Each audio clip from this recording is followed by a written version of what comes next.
Season 2 bab ke-194. Rahman akhirnya mau pergi juga setelah Keke berulang kali mengusirnya. Tapi dia pergi bukan karena Keke yang mengusirnya, tetapi karena ada panggilan telepon yang entah dari siapa. Tapi Keke harus berterima kasih pada siapapun yang menelpon itu, karena bisa membuat Rahman pergi dari warungnya. Alhamdulillah. Akhirnya si Somplak pergi juga ya, Kak? Hei hei hei, ucap Azura. Ya Zura, aku udah muak sama dia. Jadi pengen pindah aja daripada gini terus. Aku capek ngeladenin dia. Ucap Keke. Jangan, Kak. Di sini udah banyak pelanggannya. Kakak akan mulai lagi dari awal kalau pindah. Semoga si Rahman gak balik lagi dan gak gangguin lagi. Tapi susah kalau modelan begitu, Zura. Dia udah gak punya urat malu. Udah putus kayaknya. Terus itu inget kan tadi dia bilang apa? Udah cerai sama istrinya. Ya Allah, yang bener aja dia udah cerai. Pernikahan baru seumur jagung. Laki-laki mah gitu ya, Kak? Bilang gak cinta. Tapi bisa punya anak. Aneh. Tahu ah.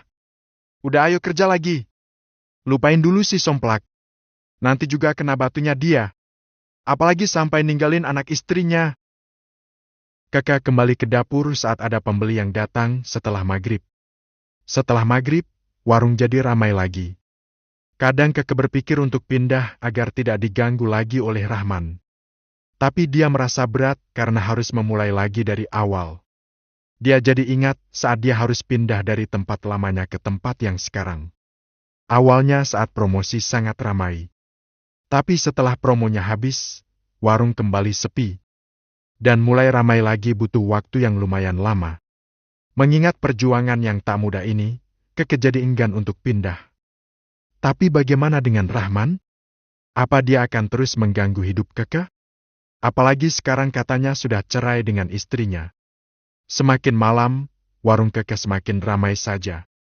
Sampai tempat parkir penuh, dan satu hal yang menjadi permasalahan adalah sekarang tidak ada yang membantu memarkirkan motor-motor itu setelah Azka keluar. Setelah semua habis, Azura dan Keke berbincang dulu sebelum warung ditutup. Mereka membicarakan hal-hal yang ringan sambil meredakan rasa lelah setelah dari sore berjualan seblak.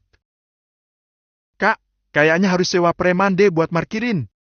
Selain ngatur parkir, dia juga bisa bantu kakak buat ngusir si Rahman kalau kesini lagi. Bener juga katamu. Tapi siapa? Aku gak kenal sama preman sini. Kakak tenang aja. Nanti aku akan bilang sama ayah. Biar ayah yang nyariin tukang parkir buat kakak.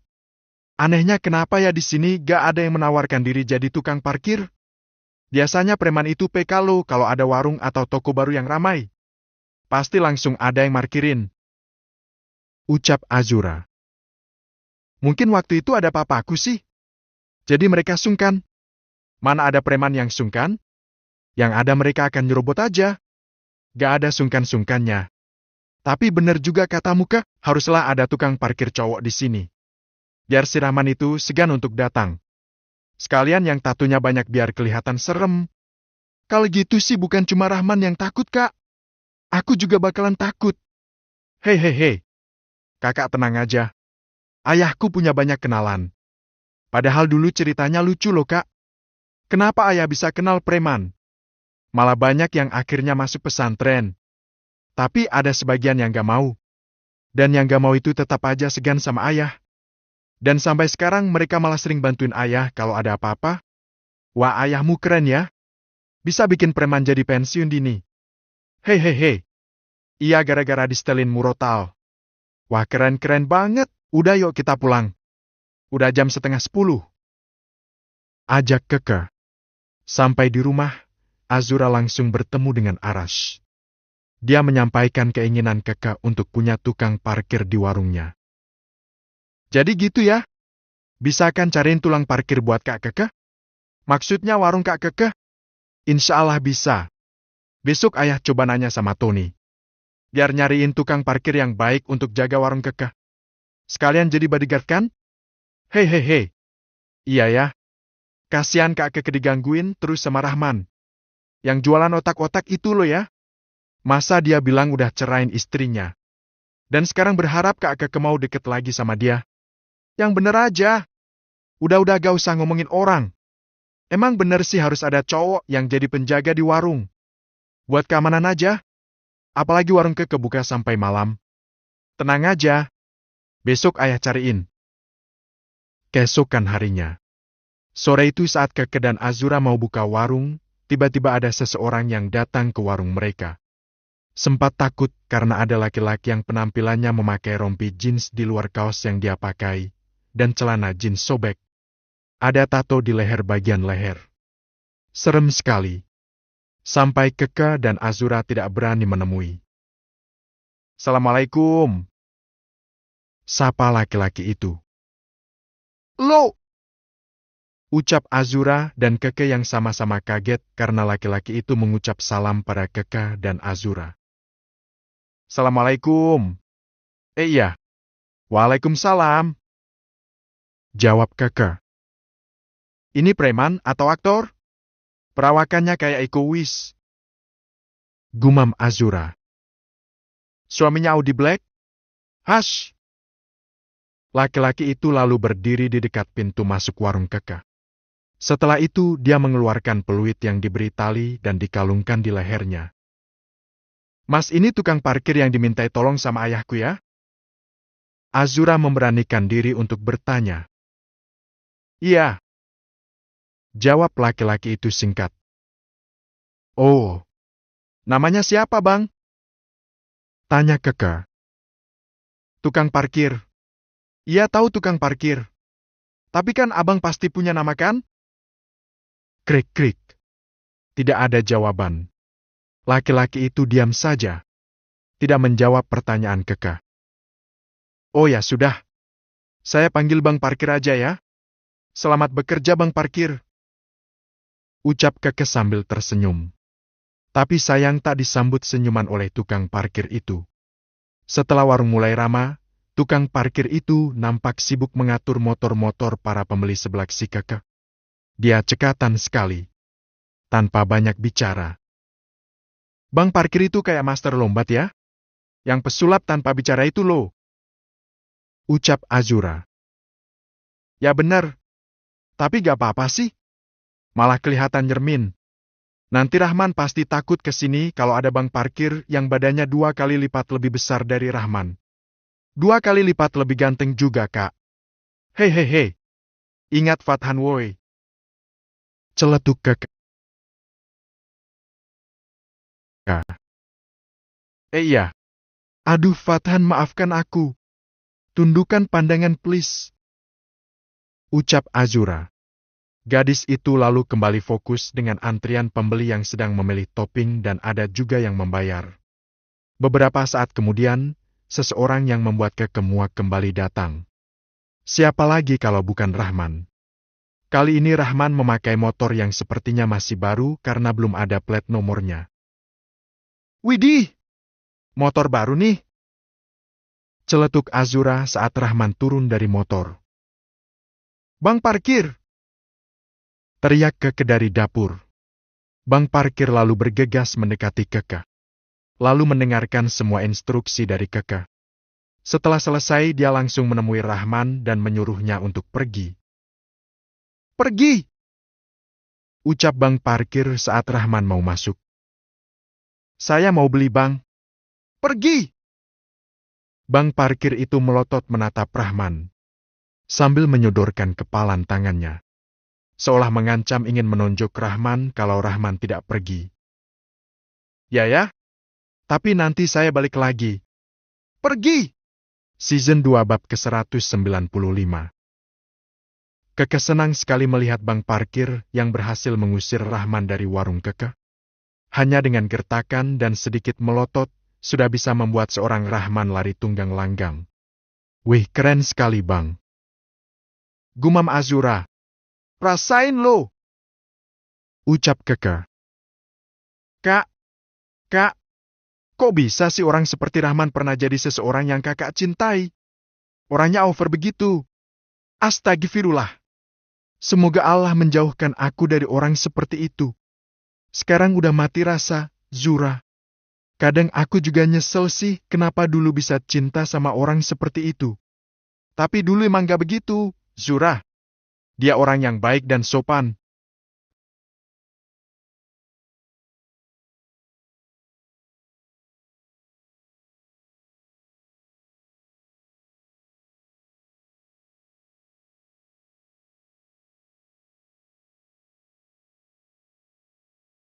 Saya cinta sama orang seperti itu. Tapi dulu emang gak begitu, Zura. Dia orang yang baik dan sopan. OKB Kak. Jadi ya begitu. Dia kan sekarang udah kaya. Lihat aja tadi motornya ganti lagi. Iya ya? Gara-gara Rahman, aku jadi ngomongin orang mulu. By the way, Bang Parkir, makasih ya. Udah nolongin aku. Ucap Keke dari dalam warung. Bang Parkir hanya mengacungkan jempol tanpa sepatah kata pun. Lalu kembali menata motor yang baru saja datang. Untuk urusan Rahman, rasanya Keke sudah tidak khawatir lagi. Karena sudah pawangnya. Keke yakin Rahman tidak akan berani kembali untuk mengganggunya lagi. Keke,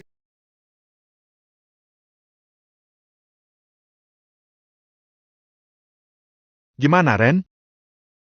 Tanya seseorang yang baru saja datang. Azura langsung berdiri saat mendengar suara orang yang dikenal itu. Ayah.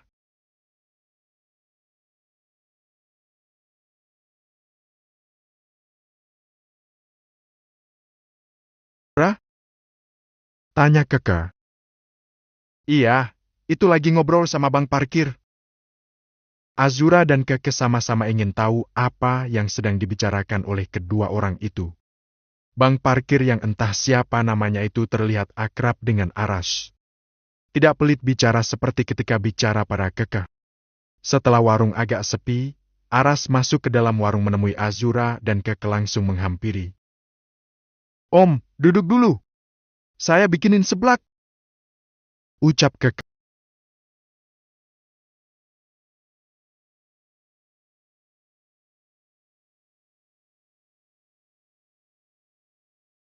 Perut Om lagi gak enak. Om kesini gak minta gratisan kok. Tenang aja.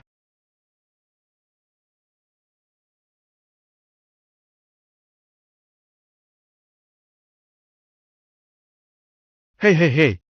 Cuma mau lihat kerjanya si Rendra. Itu anak buahnya Tony. Preman.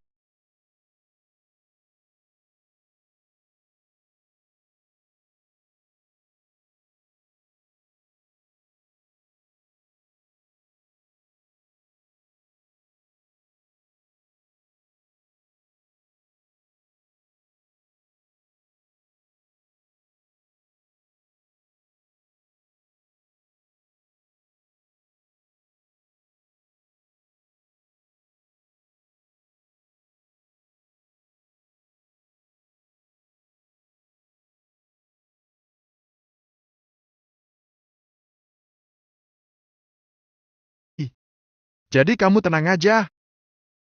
Ucap Aras. Oh, Rendra? Ucap Azura dan Keke bersamaan sambil mengangguk-anggukkan kepala mereka. Lo kalian belum tahu namanya? Tanya Aras setengah heran. Belum ya? Bang Parkir gak mau sebutin namanya. Ngomongnya juga pelit. Ucap Azura. Biasa. Preman mah gitu. Menjaga wibawa. Hei hei hei. Ya kan Ren? Tanya Aras dari dalam. Rendra lalu mengangguk dan sedikit tersenyum pada Aras. Ya Allah manisnya. Ada gitu preman yang semanis itu kalau senyum. Batin Keke. Kamu udah jelasin apa aja tugas Rendra kan kah? Tanya Aras. Udah Om, selain jaga parkiran, dia juga jadi penjaga keamanan kalau ada orang yang sering ganggu saya itu datang ke sini. Dia harus mengusirnya. Ucap Keke. Jadi semacam bodyguard ya? Bisa-bisa malah jadi pendamping hidup selamanya nih. Secara Rendra itu tampan. Tapi ya masih gak ada apa-apanya dibanding Om. Hehehe. Ayah. Kebiasaan. Selalu membanggakan diri sendiri. Gerutu Azura. Gak apa-apa Om, emang bener kok. Hei hei hei. Oh ya, Yos gak pernah kesini, kah? Tanya Aras. Papa jarang kesini sih Om, paling kalau pas gak ada Azura, Papa sama Mama kesini bantuin. Kasian Papa lah Om, selagi aku masih bisa bayar orang, aku gak akan minta tolong mereka. Biar mereka bisa istirahat di rumah. Ucap Keke. Anak yang berbakti. Yos beruntung punya anak sepertimu, Kak. Sekarang kan ada tambahan Rendra. Jadi insya Allah lebih aman lah. Om udah kasih wejangan sama Rendra untuk jagain warung ini. Dan gak boleh macem-macem. Kalau macem-macem, bilang Om aja. Ucap Aras. Iya Om, Alhamdulillah. Makasih ya Om, maaf udah ngerepotin. Gak apa-apa kok. Santai aja. Kalau gitu Om balik dulu ya. Bentar lagi Isya. Oke Om, sekali lagi makasih banyak ya Om. Sama-sama. Azura, ayah pulang ya. Kerja yang benar. Ucap Aras. Ya. Siap. Hati-hati ya. Ya. Aras lalu pergi dari warung Keke. Setelah itu banyak pembeli yang datang lagi. Keke malah jadi memperhatikan Rendra yang sigap menata setiap motor yang datang agar muat di halaman warung Keke. Keke sekarang merasa jauh lebih tenang jika buka sampai malam. Tapi dia juga harus waspada. Karena walau bagaimanapun Rendra tetaplah seorang preman yang sifatnya sulit ditebak. Alhamdulillah udah habis bumbunya. Kita tutup ya Azura. Baru jam 8, Kak. Ucap Azura setelah melihat jam di dinding. Ya apa-apa. Alhamdulillah bisa tutup lebih awal. Jadi bisa istirahat. Bang parkir. Kalau ada yang datang lagi, bilang udah habis ya. Ucap Keke sambil membalik tulisan open jadi close. Ya. Jawab Rendra. Kak Keke hati-hati sama pesonanya Bang Rendra. Kayaknya tatapannya itu berbahaya banget, Kak. Ucap Azura saat Keke kembali ke dalam.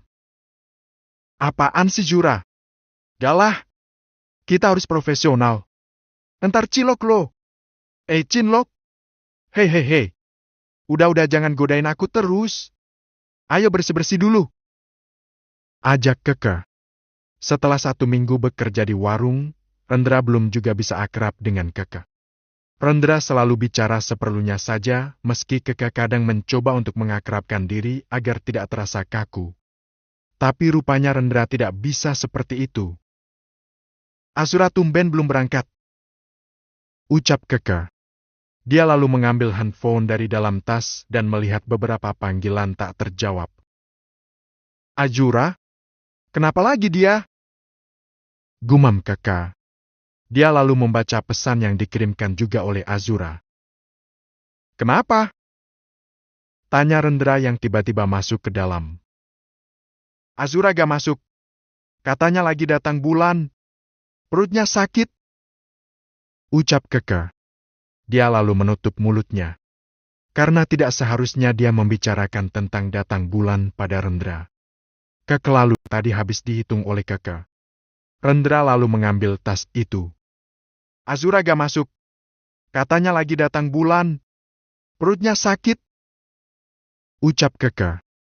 Dia lalu menutup mulutnya. Karena tidak seharusnya dia membicarakan tentang datang bulan pada Rendra. Keke lalu duduk. Wajahnya berubah sendu karena dia harus berjualan sendirian hari ini. Padahal semuanya sudah siap.